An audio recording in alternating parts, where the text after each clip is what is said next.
আমি বাড়ি থেকে বেরিয়ে গেলে আপনি আমাকে বাড়িতে ফিরিয়ে নিয়ে আসছেন, তারপরে কন্ট্রাক্টের ভয় দেখিয়ে আমাকে 1 বছর চাকরি করতে বলছেন, আর এখন নিজেই বলছেন যে কন্ট্রাক্টে না থাকলে আপনি আমাকে চাকরি থেকে বার করে দিতেন। আপনার দেখছি খিদের চোটে মাথাটা পুরো গেছে, তাই না? সেকাল রাত থেকে খাননি, তারপর আজকে সকালেও খাওয়ার টেবিলে রাগ দেখিয়ে উঠে চলে এলেন। খিদের চোটে মানুষ একটু উল্টোপাল্টা বকে, তার প্রকৃষ্ট উদাহরণ তো আমি নিজেই। রাধা, তুমি কেন রাধার উপরে ভাবে চিৎকার করছো? কৃষ, করো না। সারা, তুমি ওকে মুখ বন্ধ করে থাকতে বলো। আমি ওর মুখ থেকে একটাও কথা শুনতে চাই না। ঠিক আছে ঠিক আছে, আমি যাচ্ছি, গিয়ে এক্ষুনি আপনার জন্য খাবার পাঠিয়ে দিচ্ছি। তোমাকে আমি কথা বলতে বারণ করেছিলাম না? তোমার মুখ থেকে আমি আর একটাও কথা শুনতে চাই না রাধা। আর লিসেন, আমার খাওয়া দাওয়া নিয়ে তোমাকে ভাবতে হবে না। তুমি এসবি গার্মেন্টসের একজন স্টাফ, তুমি শুধু তোমার কাজটা করো। বসের পার্সোনাল লাইফে তুমি নাক গলাতে এসো না। যাও, আমাদের সামার কালেকশনের জন্য 60 ডিজাইনস এঁকে নিয়ে এসো। কতক্ষণে এঁকে দেখাতে পারবে?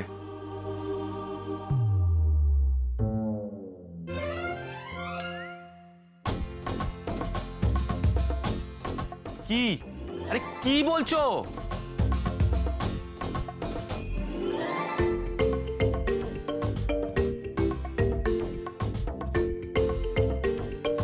রাধা, কি বিড়বিড় করছো তখন থেকে?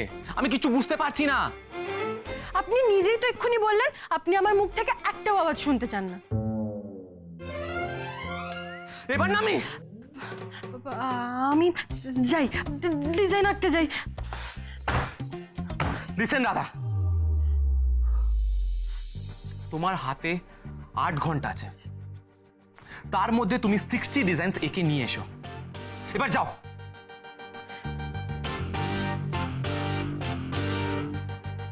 সত্যি কৃষ, খিদে পেলে না তোমার মাথাটা খারাপ হয়ে যায়। দাঁড়াও, আমি তোমার ফেভারিট স্যান্ডউইচ নিয়ে আসছি। চিল। এই টার্জে কখনো 60 ডিজাইনস আঁকা যায় নাকি? আমি বললাম আর অমনি রাধা রাজি হয়ে গেল। একবার বললেও না যেটা অসম্ভব। খুব বার বেড়েছে, অসম্ভবকে সম্ভব করে দেখাবে। ঠিক আছে, আঁকুক। একদিনে 60টা ডিজাইন আঁকলে হাত পা মাথা সব ব্যথা হয়ে যাবে। হোক হোক ব্যথা, আমার কি? আমি আমার কাজটা ঠিক সময় মতো চাই। ডিভোর্স চাওয়ার আগে তো রাধা আমার প্রেস্টিজের কথা একবারও ভাবিনি। এখন আমি ওর কথা ভাবতে যাব কেন? ওর সাথে শুধু এখন আমার কাজের সম্পর্ক। আমি ওর বস, আর আমি যা বলবো ওকে তাই করতে হবে, ব্যাস।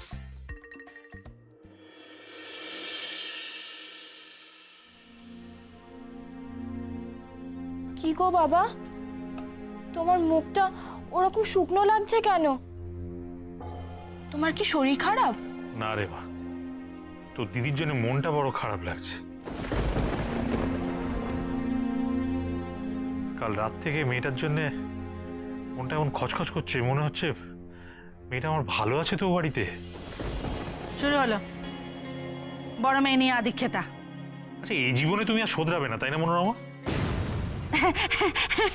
এই দেখো, তুমি না সবসময় আমাকে বড় ভুল বোঝো। আদিক্ষেতা আবার কখন বললাম গো? আমি তো বললাম সোহাগ সোহাগ। বড় মেয়ে নিয়ে তোমার আবার সোহাগ শুরু হলো, সে তো হবেই। আমারও তো বড় মন খারাপ লাগে সত্যি তো। রাধাটা কতদিন আসছে না। যত বাপের বাড়ির পথ না মারায় ততই মঙ্গল। কিন্তু কি বলতো, এই রাধার জন্য ভেবে ভেবে না খেয়ে দিয়ে যদি শরীর খারাপ করে বসি, তাহলে রাধারই তো সবচেয়ে বেশি খারাপ লাগবে, তাই না? তুমি যা তো রাধা রাধা করছো, সে তো একেবারে বড়লোক শ্বশুরবাড়ি থেকে পায়ের ওপর পা তুলে বসে আছে। একটা খবর নেয় তোমার, ফোন করে একটাও? সেই জন্যই তো আরো চিন্তা হচ্ছে রে মা। যে মেয়ে প্রতিদিন আমাকে ফোন করে আমার খবর নিত, সে কৃষ বাবাকে হাসপাতাল থেকে বাড়ি ফিরিয়ে নিয়ে যাওয়ার পর একটা ফোনও করলো না। ওদের বাড়ি ফেরার সময় বৌঠানের যে রূপ দেখেছিলাম, তারপর থেকেই তো রাধামার জন্য আমার বড্ড ভয় করছে। বাবা, এটা নিয়ে ভয় পাওয়ার কি আছে? দিদি হয়তো কাজের চাপে, কৃষ্ণার দেখাশোনার চাপে তোমাকে ফোন করতে ভুলে গেছে। তুমি একটা ফোন করে খবর নিতে পারো তো। তুমি একটা ফোন করো না। করবো, ফোন করবো বলছিস? করবো মানে? এতদিন করনি কেন? দাঁড়াও, আমি লাইনটা ধরিয়ে দিচ্ছি। আই, খাওয়া ফেলে কেউ উঠবে না বলে দিলাম। মনোরমা, এখন খাওয়ার থেকেও আমার রাধামার সঙ্গে ফোনে কথা বলাটা বেশি জরুরি। তুই বোঝ লক্ষ্মী, তোকে উঠতে হবে না, আমি দেখছি। আমি কৃষ বাবাকে ফোন করছি।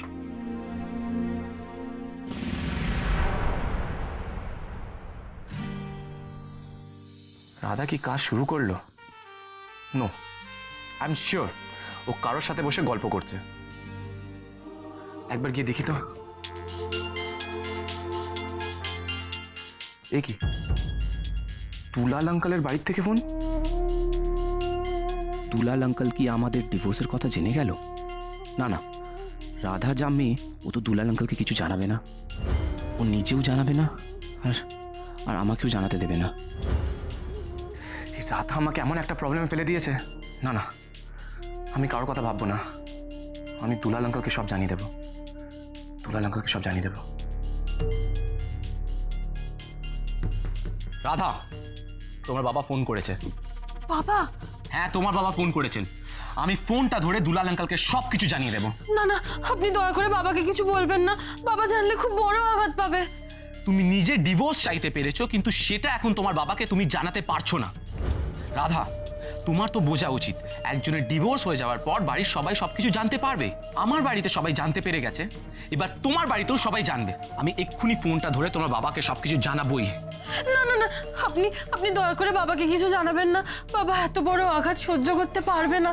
বাবা অসুস্থ হয়ে পড়বেন। আপনি দয়া করে জানাবেন না, দয়া করে প্লিজ আপনি জানাবেন না। আমি জানাবোই। না না, আপনি জানাবেন না। আমি জানাবো। না, আমি জানাবোই, আপনি ব্যাস। জানাবেন না। রাধা। হ্যাঁ আঙ্কাল, বলুন। এখনো আমাকে আঙ্কেল বলবে বাবা? বাবা বলে ডাকবে না? আচ্ছা বাবা, ঠিক আছে ঠিক আছে। তোমাকে আর এই সমস্ত কথা বলে আমি অস্বস্তিতে ফেলবো না। কেমন আছো কৃষ বাবা? হ্যাঁ, এখন শরীরটা ভালো আছে তো? মাথার যন্ত্রণা আর করছে না তো? অফিস টফিস বেরোচ্ছ নাকি? হ্যাঁ আঙ্কাল, এই তো আজ থেকে অফিস জয়েন করলাম। যাক বাবা, খুব ভালো হয়েছে, নিশ্চিন্ত হলাম। দেখ, তুমি যখন একটু বাড়ির বাইরে একটু বেরোচ্ছ, তখন একটা কথা বলি। হ্যাঁ, মানে পয়লা বৈশাখের দিন আমার এই রাধারানী বস্ত্রালয় একটা ছোট করে পুজো হবে, হালখাতা হবে আর কি। তা তুমি রাধা মাকে নিয়ে, বাড়ির সবাইকে নিয়ে এসো কিন্তু। আসবে তো কৃষ বাবা? হ্যাঁ আঙ্কাল, আপনি ধরুন, আমি রাধাকে দিচ্ছি।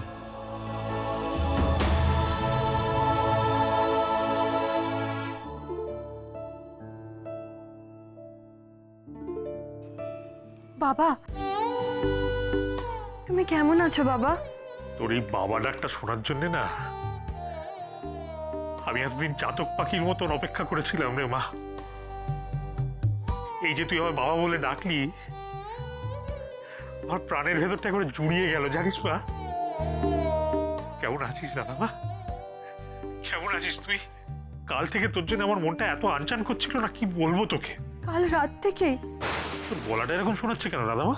কি হয়েছে বল আমায়। বাবার কাছে কিছু লুকোস না, বল বল বল। আমার কিচ্ছু হয়নি বাবা, আমি খুব ভালো আছি।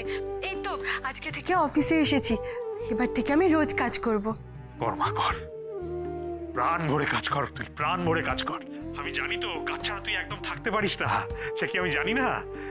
শোন না দাদা মা, শোন না, আমি কৃষ বাবাকেও বলেছি পয়লা বৈশাখের দিন দোকানে হালখাতা হবে তো, তোকে আসতে হবে তো। কৃষ বাবাকে নিয়ে, বাড়ির সবাইকে নিয়ে আসবি, কেমন মা? আমার রাধারানী বস্ত্রালয়ে তোকে ছাড়া তো কখনো হালখাতা হয়নি রে মা। আসবো, আমি আসবো বাবা, এবার রাখি। আচ্ছা আচ্ছা। তুমি দুম করে দুলাল আঙ্কালকে কেন বললে যে আমি হালখাতাতে যাব? শোনো রাধা, আমি আর ওখানে যাব না। আমি আপনার যাওয়ার কথা বলিনি। আপনাকে ও বাড়িতে যাওয়ার জন্য জোর করার আমার কোনো অধিকার নেই।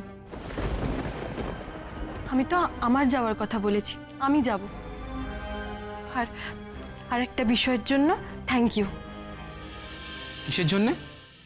এই যে আপনি আমার বাবাকে কিছু জানতে দিলেন না, তার জন্য থ্যাংক ইউ। আমার ড্যাডকে সুস্থ করে তোলার জন্যও তো তুমি বিয়ের অভিনয়টা করেছিলে। এটা ধরে নাও আমি তোমার ঋণ শোধ করলাম।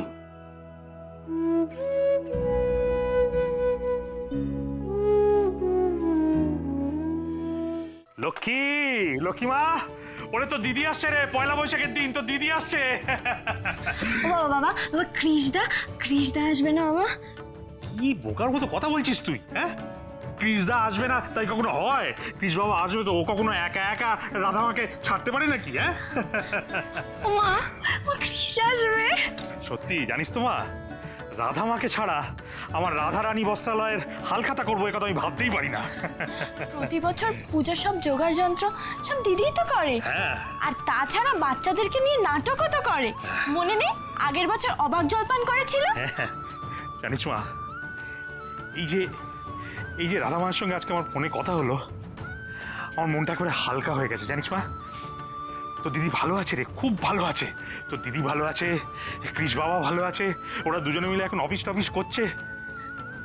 তো দিদি আর জামাইবাবুর মধ্যে বেশ মিল হয়ে গেছে রে। তার মানে দিদি খুব ভালো আছে। এবার আসতে দাও না কৃষকে। রাধার বদলে যদি মুখ দিয়ে বিনা না করিয়েছি, তাহলে আমার নামও বিনা পানি বেরা নয়। রাধার কাজ একটু এগিয়েছে বলে তো মনে হচ্ছে না। খুব তো বড় বড় কথা না।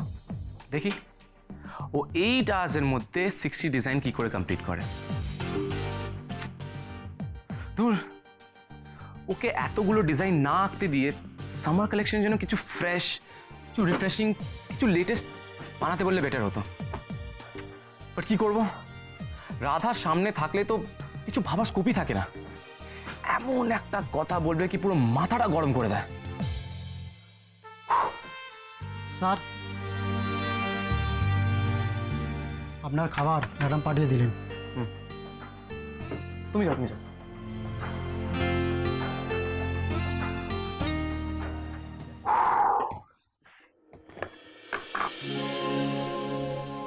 मसाला डालिए। बट सारा तो बोल लो सैंडविच पाठिয়েছে। যা গিয়ে যা পাঠিয়েছে, খুব খিদে পেয়েছে, খেয়ে নি। কৃষ, তোমার স্যান্ডউইচ। এই নাও, খেয়ে নাও। তুমি স্যান্ডউইচ নিয়ে এসেছো? তাহলে ওই মানে কি বলছো তুমি? আমি তো তোমায় বলেই গেলাম। না না, কিছু না, ভীষণ খিদে পেয়েছে, তাড়াতাড়ি দাও। এই তো খাও। আর শোনো, আমি একটু পার্লারে যাচ্ছি, আর রাধার ব্যাপারটা না আমি হ্যান্ডেল করে নেবো। তোমাকেও রুমে যেতে হবে না, আর টেনশনও করতে হবে না, মাথাটা ঠান্ডা। ওকে, কেন তাড়াতাড়ি।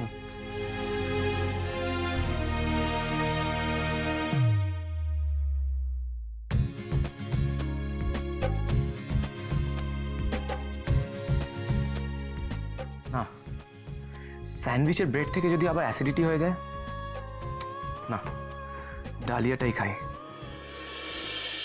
শীতার আলো আলপনা, দু চোখ তার খোঁজে কল্পনা, আদরে খুব খুশিতে ডুব, আদরে খুব খুশিতে ডুব, ভিনি সুতো দিয়ে মন বোনা।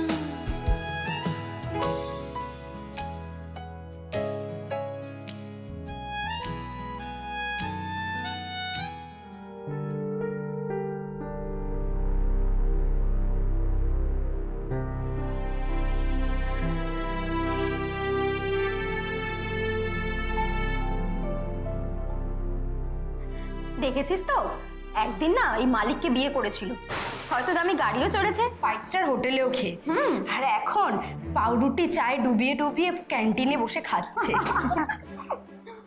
কেন কেন কি হয়েছে বলতো? ওমা শুনিসনি, সেদিনকে পার্টিতে সবার সামনে ক্রিস স্যারের থেকে ডিভোর্স চেয়েছে, আর ক্রিস স্যার অপমানিত হয়ে ডিভোর্স দিয়ে দিল। মেয়েটার মাথা খারাপ নাকি? ওরকম একটা ভালো বর থাকতে কোথায় সারাজন পা দিয়ে জল খাবে, তা না আমার ডিভোর্স চাই। নে এবার শুকনো পাউরুটি আর চা।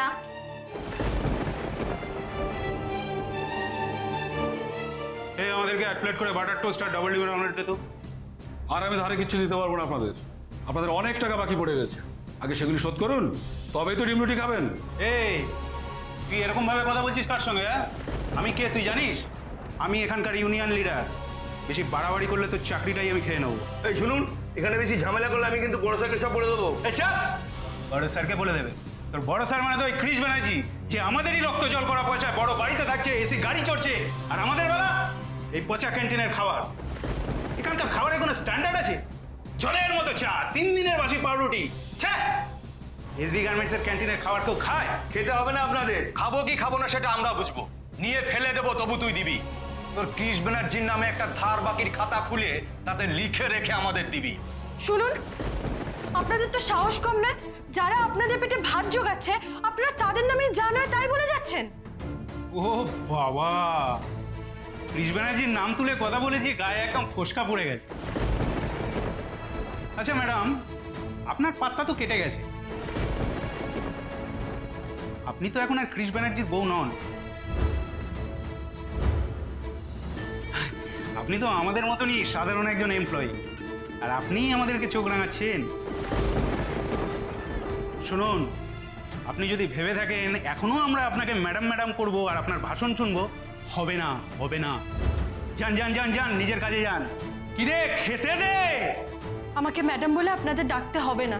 ঠিকই তো, আমিও আপনাদের মতনই এসবি গার্মেন্টসের সাধারণ একজন এমপ্লয়ি, কিন্তু যে কোম্পানি আমার পেটে ভাত জোগাচ্ছে তার বদনাম আমি কিছুতেই সহ্য করব না। আচ্ছা, আপনাদের এখানে কাজ করে কখন কিসের অসুবিধা হচ্ছে বলুন তো? আর এসবি গার্মেন্টসের ক্যান্টিনের খাবার খারাপ কে বললো আপনাদের? কে বললো মানে? আপনি তো এতদিন ওপরে ঠান্ডা ঘরে বসে অন্য খাবার খেতেন, ক্যান্টিনের ধার কাজ মারিয়েছেন কোনোদিন, কিন্তু আজ এত বড় বড় কথা বলছেন কেন? আমি বলছি কারণ আপনারা ছাড়াও এখানে আরো অনেকে খাচ্ছে। কই, তারা তো কিছু কমপ্লেন করছে না। কোম্পানির সাবসিডি দিয়ে আমাদের ক্যান্টিন চালানো হচ্ছে, তাই 40 টাকার খাবার আপনারা 20 টাকায় খাচ্ছেন, তারপরেও ধার বাকি রাখছেন, আর তারপরে মিথ্যে দোষারোপ করছেন কোম্পানির বিরুদ্ধে। ওরে বাবা, আপনি তো কোম্পানির হয়ে দেদার ভাষণ দিয়ে যাচ্ছেন। সামনের ইলেকশনে ভোটে ভোটে দাঁড়াবেন নাকি?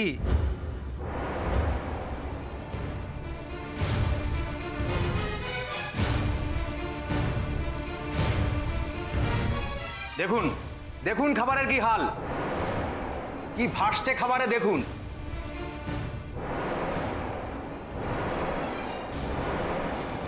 এসব খাবার রোজ রোজ খেলে মানুষ তো মরেই যাবে। কিন্তু আমিও তো খাচ্ছি। আপনি কি চোখে দেখতে পান না? নিন, আপনি এই খাবারটা খান, নিন। কি হলো, কি হলো, চলে যাচ্ছেন কেন? সব হাওয়া বেরিয়ে গেল। নিন, খাবারটা খান। এই, ফেলে দাও সব খাবার।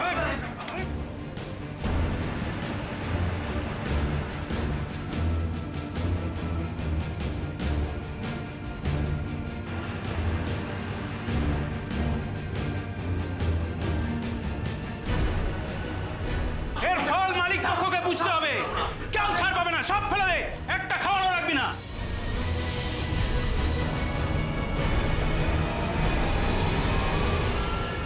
গণেশ দাদা, এসব কি শুরু হলো? গণেশ দাদা, তুমি তুমি ওদের আটকাও। গণেশ দাদা, বন্ধ করো এসব। এরকম চলতে থাকলে তো মলে কাজ করার পরিবেশ নষ্ট হয়ে যাবে। তুমি তুমি কিছু করো গণেশ দাদা, কিছু করো, কিছু করো তুমি। হ্যাঁ স্যার, আপনি যেমন বলেছিলেন ক্যান্টিনের খাবার দাবার নিয়ে ঝামেলা শুরু করে দিয়েছি স্যার, আর একটু পরে বাকি এজেন্ডাগুলোকে নিয়ে মাঠে নামছি। আচ্ছা স্যার।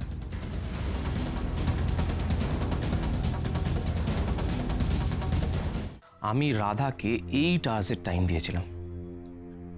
8 আওয়ার্স প্রায় ওভার হতে চললো, বাট রাধা এখনো আমাকে একটাও ডিজাইন এনে দেখাতে পারলো না। আমি একটা কথা না কিছুতেই বুঝতে পারি না ক্রিস, জানো তো, রাধার প্রেজেন্সটা যদি তোমাকে এতটা ইরিটেট করে তাহলে তুমি কেন রাধাকে জোর করে এই এসবি গার্মেন্টসের কাজটা করতে বাধ্য করলে? লেট হার গো। নো, আমি ওকে জোর করে কেন রেখে দেব? ও 1 ইয়ারের কন্ট্রাক্ট সাইন করে চাকরি জয়েন করেছে। ক্রিস ব্যানার্জি, আমি খুব ভালো করে জানি যে তুমি হচ্ছ এসবি গার্মেন্টসের বস, আর তুমি চাইলে একটা সামান্য কন্ট্রাক্ট ব্রেক করে দিতে পারো। আরে মেয়েটাকে একটু শান্তিতে থাকতে দাও না। থাকাচ্ছি আমি ওকে শান্তিতে। আরে আবার কাকে ডাকছো বলো তো? তুমি এত টেনশন করে করে না তোমার মাথাটা খারাপ হয়ে গেছে। শোনো, গঙ্গার ধারে একটা খুব সুন্দর ওপেন এয়ার রেস্টুরেন্ট খুলেছে, যাবে? চল, আজকে ওখান থেকে আমরা ডিনার করব। ইনফ্যাক্ট আমরা রাধাকেও নিয়ে যেতে পারি। কিন্তু যারা, আমি রাধার নাম আর একবারও শুনতে চাই না।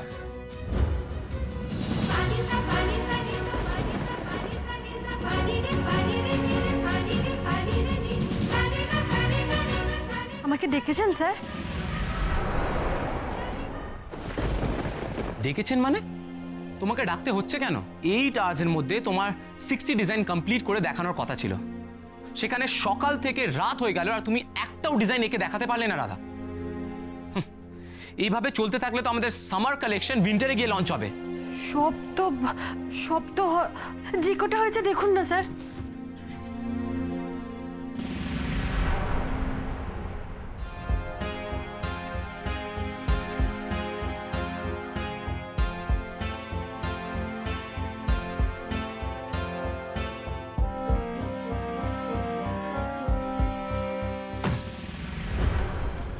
এগুলো ডিজাইন হয়েছে, মানে যা মাথায় এসেছে এঁকে গেছো না?